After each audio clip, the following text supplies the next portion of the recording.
Pues nada, muchas gracias por la invitación y al mismo tiempo a todos por asistir. Yo voy a comentar brevemente el uso del lenguaje silbado en la isla de Tenerife, en la isla central y la más grande de las Islas Canarias. Tiene también la mayor población y también mayor influencia foránea. Eso ha motivado, entre otras cosas, que sea una de las islas, junto con Gran Canaria, que más, digamos, ha perdido su cultura tradicional. Por tanto, cuestiones como el lenguaje silbado ha desaparecido antes, por decirlo así, pero vamos a comentar qué es lo que tenemos sobre el lenguaje silbado en la isla de Tenerife. En nuestra opinión, el lenguaje silbado en Tenerife, al igual que el resto de las Islas Canarias, proviene del norte de África. Su procedencia es del norte africano y, por tanto, consideramos que es de la cultura bereber, cultura amasí. Hasta hace poco, en Canarias, no todas las personas, pero digamos a nivel general, se pensaba que el silbo era exclusivo de la isla de La Gomera. Luego, más adelante, vinieron varias investigaciones en otras islas y actualmente llegamos a la conclusión de que, bueno, que eso no es así, que el lenguaje silbado en Canarias estaba extendido desde la época aborigen canaria, digamos, antes de la conquista de los españoles, que sucedió en el siglo XV, y bueno, ha podido pervivir hasta nuestros días, afortunadamente. En la isla de Tenerife tenemos datos históricos que hablan del uso del lenguaje silbado desde el siglo XVI, donde Alonso de Espinosa es el primero en comentarlo. Hacia el año 1594 fue editada su obra, que se llama Historia de Nuestra Señora de Candelaria, que dice que los aborígenes de la isla de Tenerife, los indígenas que llamamos guanches, se comunicaban,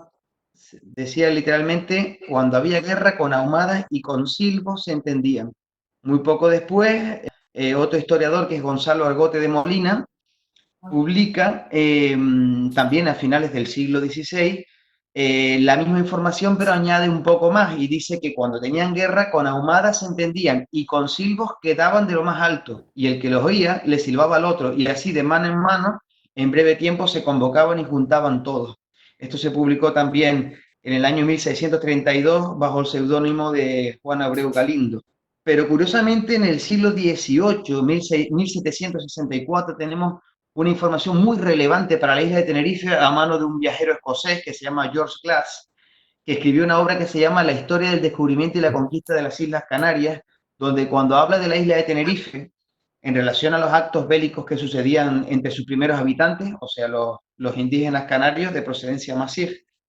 decía, cuando un enemigo se aproximaba, se avisaban por medio de humos o silbidos con los que se pasaban los mensajes de unos a otros. Esto es muy relevante, ¿no? Que hablaba de que se pasaban los mensajes de unos a otros. Y además luego continúa diciendo el hombre, el último uso, o sea, el del silbo, está aún en uso entre ellos y puede ser oído a una distancia increíble. Por tanto, George Glass aseguraba que a finales del siglo, mitad finales del siglo XVIII, se usaba todavía el lenguaje silbado en la isla de Tenerife, que es la que estaba describiendo.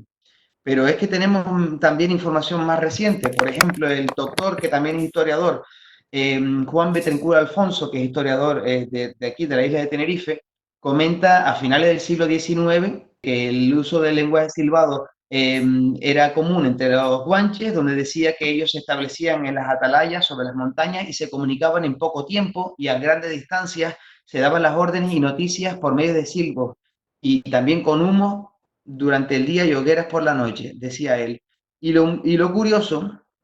es que también él comenta que en su época, que estamos hablando del final del siglo XIX y principio del XX, dice que todavía, aunque sea residual, aún se mantiene el uso de lenguaje silbado y comenta cosas de zonas de la isla de Tenerife, que son bastantes, que aunque sea de manera residual, todavía está en uso en la isla de Tenerife, bastantes zonas, y es curioso, ¿verdad? A principios del siglo XX. También en 1922 escribió otro viajero, en este caso de Madrid, escribió, él se llama Juan López Soler, sobre la isla de Tenerife, que en la zona de Teno, que es la zona occidental de la isla,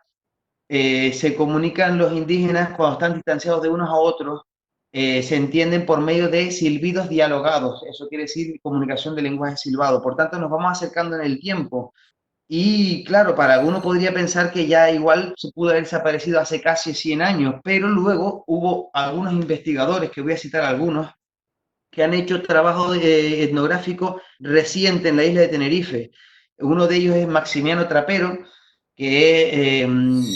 doctor en Filología Hispánica por la Universidad de Las Palmas de Gran Canaria, y el profesor de la universidad, Maximiano Trapero, hizo entrevistas en la zona de Anaga, en Tenerife, concretamente a un silbador que se llamaba Isidoro Torres Díaz, y tiene grabaciones de su lenguaje silbado, y por tanto se trata de lengua articulada, un lenguaje silbado que sustituye a una lengua, quería decir, ¿verdad? Entonces, eso fue en el año 1993. Luego también otro investigador, que es Maxi Álvarez Pérez, realizó en el año 1995 también algunas grabaciones y testimonios en la zona de Arico, que es el sur de la isla. Y por último, tengo que añadir las que he hecho yo personalmente, que soy David Díaz Reyes, que tengo a punto de publicar muchas entrevistas en la zona de Anaga, pero también en Vilaflor, que es casi en el centro de la isla, y tenemos grabaciones de personas mayores que ya no usan el lenguaje silbado, pero lo usaron en su juventud. Por tanto, podemos hablar que el silbo en la isla de Tenerife no desapareció del todo, hay bastantes grabaciones y se trata de, por supuesto, español silbado, que es el español que se habla en la isla de Tenerife. Entonces, felizmente podemos decir que todavía pervive, aunque muy, muy residual. Pero por suerte, en los últimos 20 años han existido iniciativas para recuperar el silbo en Tenerife. Hay varias, en general vamos a destacar la de la asociación Yo Silbo, a la que pertenezco, porque desde hace 11 años ha hecho clases de lenguaje silbado aquí en la isla de Tenerife, y ininterrumpidamente ha habido 11 ediciones, y en esos 11 años han aprendido en torno a 800 personas con esta asociación, tanto niños como adultos, y bueno, eso también nos congratula, ¿verdad?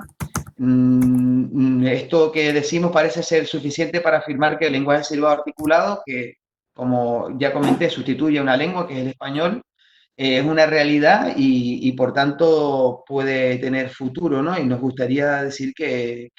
cara al futuro lo que nos gustaría realmente aquí en la isla de Tenerife es que pasase lo mismo que pasa en La Gomera y que se está también haciendo empezando en el Hierro, que es dar clases en los colegios. Hay algunas iniciativas individuales, pero no están regladas o, digamos, instruidas por una administración como puede ser un cabildo insular o un ayuntamiento, y la verdad que nos gustaría mucho que el lenguaje silbado pudiera darse en los colegios de la isla de Tenerife. Gracias.